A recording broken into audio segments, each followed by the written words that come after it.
такой автомобиль после ремонта получился.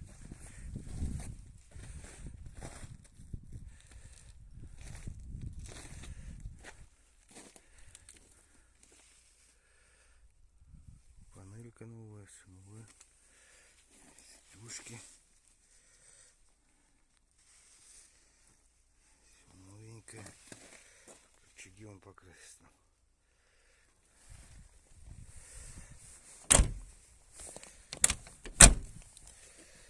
Форточки убрал.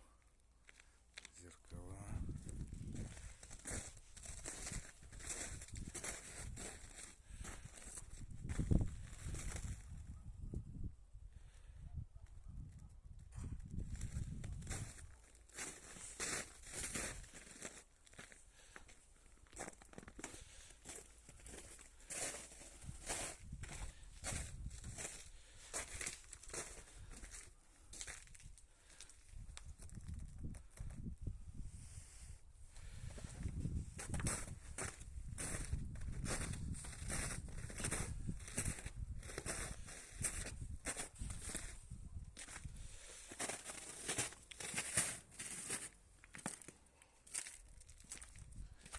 Вот такая красота получилась.